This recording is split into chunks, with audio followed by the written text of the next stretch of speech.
Olá pessoal, bom dia, boa tarde, boa noite a todos. Vamos lá, vamos ao trabalho, vamos seguir com a nossa tarefa de anotar os julgados, os principais julgados aí do STJ e do STF. O julgado que eu vou trazer hoje para vocês é esse que já aparece na tela. RESP 1.785.762. Recurso especial 1785762. No vídeo, como de costume, eu vou colocar a descrição completa, a referência completa do julgado e vou disponibilizar essa ementa que já foi publicada. Mas vamos procurar aqui entender o que foi discutido nesse julgado. Tivemos uma ação que resultou na condenação da Fazenda Pública a pagar uma certa quantia, cerca de 300 mil, ao autor, ao beneficiário, tendo sido transitada em julgado esta sentença. Os senhores sabem, já ouviram falar, que a Fazenda Pública paga os seus débitos, quer dizer, os credores recebem da Fazenda Pública por meio do precatório. É o que consta do artigo 100 da Constituição Federal, um artigo, digamos, intrigado, ele tem muitos parágrafos, ele passa por constantes atualizações, por emendas constitucionais, mas ele, em resumo, representa a alocação de uma fila para que a Fazenda Pública tenha um certo prazo e uma certa organização quanto ao pagamento do erário público, das finanças públicas e o adimplemento dessas condenações. Há a previsão de uma fila comum, a previsão de uma fila preferencial dos créditos alimentares, uma fila super preferencial, os créditos alimentares cujos credores sejam idosos, acima de 60 anos, ou sejam portadores de deficiência. Então há ali uma disciplina quanto ao pagamento por parte dos débitos judiciais reconhecidos quando o devedor é a Fazenda Pública. E aí o que acontece? Um dado relevante. No parágrafo 5º do artigo 100, há ali a previsão de que haverá uma sistemática de inclusão do débito. O processo tramita primeira instância, segunda instância. A Fazenda Pública deposita por um provisionamento na presidência do tribunal o valor para pagamento. E a presidência do tribunal local, TJ, TRF, que vai efetuando o pagamento na ordem como nós havíamos dito. E aí, há uma sistemática quanto ao prazo, que é o seguinte: os precatórios inseridos nessa fila até o dia 2 de abril, e aqui é curioso porque até relativamente pouco tempo atrás, o marco temporal do parágrafo 5º do artigo 100 era dia 1º de julho. A emenda constitucional 114 de 2021, como eu lhes disse, esse dispositivo passa por constantes modificações, mudou do dia 1º de julho, que era uma data clássica, tradicional, para o dia 2 de abril. Então o que nós temos é o seguinte: até o dia, os créditos inseridos, os créditos oriundos de precatórios, inseridos até o dia 2 de abril de um corrente ano, então vamos utilizar o ano de 2023, que é quando eu estou gravando esse vídeo. Os créditos inseridos até o dia 2 de abril de 2023 têm prazo para pagamento por parte da Fazenda Pública, no nosso caso aqui, a Fazenda Pública Federal da União, até o último dia do exercício financeiro subsequente. Quer dizer, o exercício financeiro subsequente a este ano de 2023 é o de 2024. O último dia do exercício financeiro de 2024 é o dia 31 de dezembro de 2024. Isso para os créditos, para os precatórios inseridos até o dia 2 de abril. Eu estou gravando esse vídeo no dia 13 de maio. Se o precatório fosse inserido na fila hoje, 13 de maio, pois 13 de maio ultrapassou a data limite de 2 de abril. Quer dizer que vai ser inserido na lista do dia 2 de abril de 2024. e sendo inserido na lista do dia 2 de abril de 2024, a Fazenda Pública tem até o dia 31 de dezembro do exercício financeiro seguinte, na prática. Tem até 31 de dezembro de 2025 para pagar um precatório que foi inserido em lista hoje, 13 de maio de 2023. Quer dizer, isso se não houver uma incapacidade financeira da Fazenda Pública de arcar, porque tem diversos parágrafos desse artigo 100 que prevê um refinanciamento, um parcelamento dos débitos. O senhor já deve ter ouvido falar também de uma tal de PEC do calote. Então, nesse contexto em que, basicamente, o Constituinte revisor, por emenda constitucional, inserem diversos dispositivos, seja nos parágrafos do artigo 100 ou lá no ADCT, prevendo uma purgatória, prevendo um parcelamento de débitos da Fazenda Pública. Por que eu estou dizendo isso? Em muitos casos, em que pese o credor ter um título executivo que lhe é favorável, uma decisão judicial transitada em julgado, que reconhece que a Fazenda Pública deve lhe pagar uma quantia, em muitos casos não dá para esperar. Porque vejam, um crédito inserido hoje, o pagamento dar-se-ia dentro do prazo, sem haver nenhum atraso, até 2 anos, 31 de dezembro de 2025.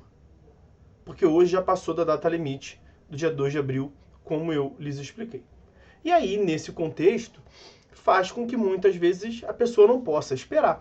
E a própria Constituição estabeleceu a possibilidade, no parágrafo 13 desse artigo 100, a própria Constituição estabeleceu a possibilidade do credor ceder, total ou parcialmente, os seus créditos imprecatórios a terceiro, independentemente da concordância do devedor. Quer dizer, a Fazenda Pública não tem que opinar nesse ponto. A Fazenda Pública tem que pagar, porque importa se é o credor originário ou se é um credor que recebeu por cessão. É evidente que o credor que recebe isto por cessão, ele vai pagar um valor menor, porque ele vai esperar.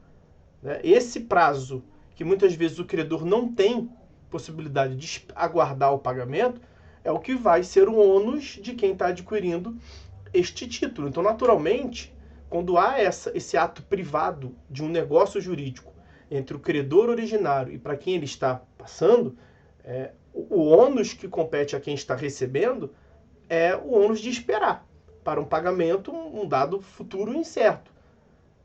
Então ele vai, naturalmente, querer ser recompensado por esse ônus de ter que esperar. É o que se chama de deságio.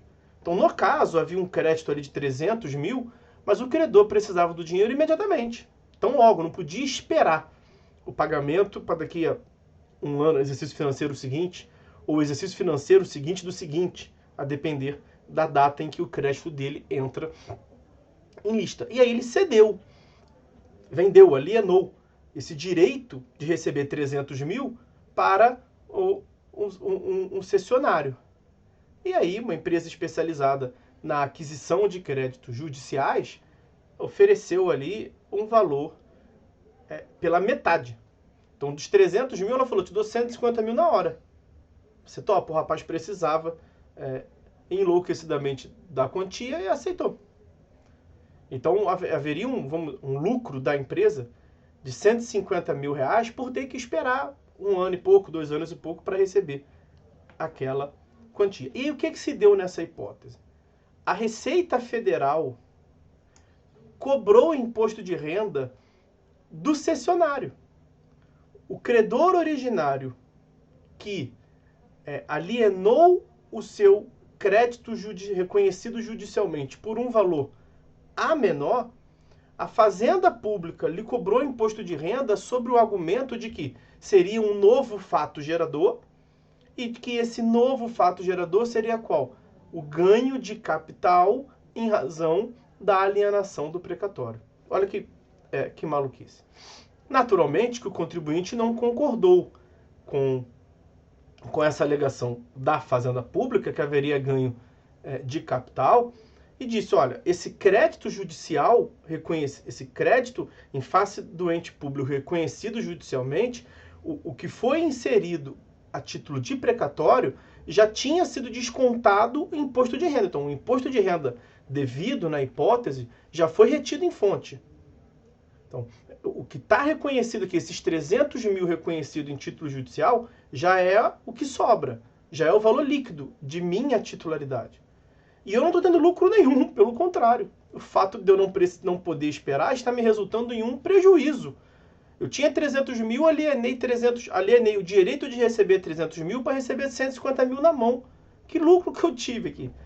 E aí, que disse, qual foi a posição a que chegou o STJ? O STJ concordou. Não incide realmente a ausência de ganho de capital, apto a atrair imposto de renda. Não incide imposto de renda sobre o valor recebido por cessão de precatório nos casos em que não há ganho de capital. E na maioria dos casos não haverá ganho de capital. Quem é que vai adquirir um direito de receber um crédito pagando a mais do que o crédito? Então, se tem um título judicial reconhecendo o direito ao credor originário de receber 300 mil lá para frente, quem é que vai comprar pagando mais do que 300 mil? Não faz sentido. Então, essa cessão de precatório, ela traz implicitamente um deságio. Alguém que pode receber depois vai pagar um valor menor do que aquele que consta naturalmente do título. Então, a hipótese não é quanto ao credor originário de um ganho de capital. Há uma perda de capital, né? A gente pode até cogitar de que realmente são dois fatos geradores. Temos um fato gerador, que é aquele oriundo da decisão judicial, reconheceu um certo crédito. Se for o caso de incidir imposto de renda, pode ser cobrado ali, ok. Mas um novo fato gerador seria se houvesse lucro, ganho de capital. O novo fato gerador é essa cessão de crédito. O credor originário ceder para quem quiser pagar, comprar aquele crédito. Isso é um novo fato gerador. Só que você só pode cobrar imposto de renda se houver lucro, se houver ganho de capital, o que não haverá nas hipóteses. E nesse caso concreto, não houve. Então o STJ, com base nesses argumentos, e citando alguns outros julgados pretéritos a título de jurisprudência, eu vou colocar aqui na descrição do vídeo, mas vou citar para os senhores a título de curiosidade. Agravo interno no RESP 1792613. Agravo interno no RESP 1824282. RESP 1859259. E agravo interno no RESP 1768681. Sabe o que esses julgados, assim como esse que estamos aqui agora a analisar, têm em comum? Todos são oriundos do Rio de Janeiro. Então, veja, é alguma posição de algum superintendente da Receita Federal do Rio de Janeiro que cobra impostos nessa hipótese. É muita coincidência que os julgados do STJ sobre este contexto de cobrar imposto de renda e cessão de precatório sejam todos eles oriundos de processos do Rio de Janeiro. É, no mínimo, curioso. E aí, portanto, qual foi a conclusão a qual chegou o STJ? Em literis, não incide imposto de renda sobre o preço recebido em virtude de cessão com deságio de precatório. Não é caso de superávit, houve um deságio, houve um prejuízo. Você não pode conceder uma interpretação extensiva ao entendimento ganho de capital, né, a expressão ganho de capital, que não seja literalmente ter havido um ganho. Nesse caso não teve ganho nenhum. O cara tinha um título de 300 mil e vendeu por 150. Que ganho ele teve? Beleza? Então, meus amigos, é isso. Por hora é só. Podemos ficar por aqui. Fiquem todos com Deus e até uma próxima.